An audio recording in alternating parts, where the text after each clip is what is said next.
For about 20 million tons of rock salt are used to de-ice roads in the U.S. each winter.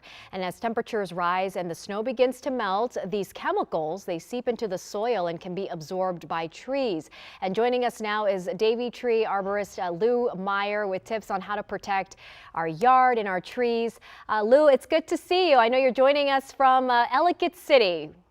That's right. It's great to be here. Yeah. Thanks so much for having me. Of course, of course. These slightly warmer temperatures that we're having right now, really helping with the melting of the snow and ice, but still a decent amount of snow and ice out there. What is happening in our yards that most of us don't see? Yeah, so it's going to freeze and thaw over the next few weeks, well, a few days, right, depending on how warm it gets. And in our yards, what we're seeing are effect from salt, right? And that's what we're talking about today. So when we have these winter storm events, we have to put down loads and loads of salt to keep you and me and your viewers safe on the roads, on the sidewalks, and on the rest. But you are correct. That does have an effect on the green infrastructure around us, on our lawns, on our plants, and on our trees. And so what's going to happen over the next few days as the snow melts and the salt residue sticks around is it's going to work its way into the soil, into the root systems of our grass and trees and shrubs. And we as arborists are going to have to help your viewers and our clients mitigate those effects from this instance. So those are things to think about. Yeah, and for people in our area, the DMV, who take pride in their yards, maybe they planted a tree for, before the snow came, or just invested in landscaping. What does all this road salt and the melting snow really mean for them right now, and what can they do? Yeah, so if you have trees that are up against the roadway, and I picked a spot here that doesn't have a whole lot of trees near the road, but I wanted to show the salt residue here that's lingering.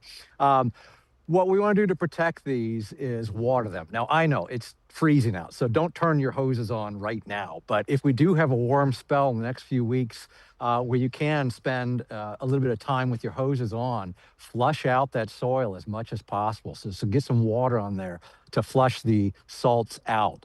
Now, if that's not an option because of the weather, and that's totally fine, as soon as spring breaks, flush that out. Or if you have a specimen tree, like you mentioned, if you planted one this fall and you're really worried about it, come springtime, get some of that upper level soil out that has the salt in it and get it away from the tree and put some new stuff in. It's a good opportunity to mix in some organic matter, mulch over it. Don't mulch too much against the trunk of the tree, but get the soil to a place where you want it to be. Now, if you are thinking about your turf, same thing. You want to flush out the salts from the turf.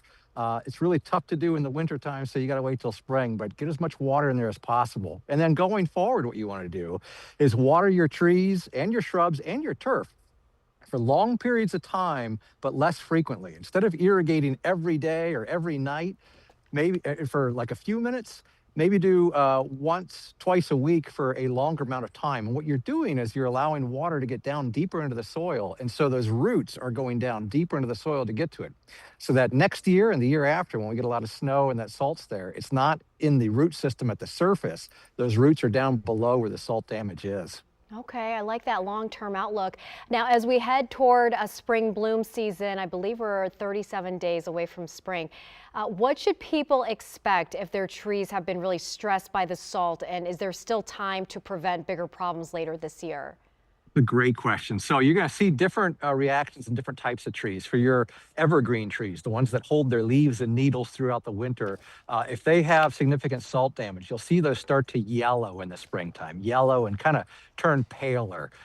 For deciduous trees, ones that lose their leaves, it's going to be tougher to see, but you're not going to see as an immediate effect. So salt on the base of the tree, it's not going to be springtime, all of a sudden the tree changes drastically.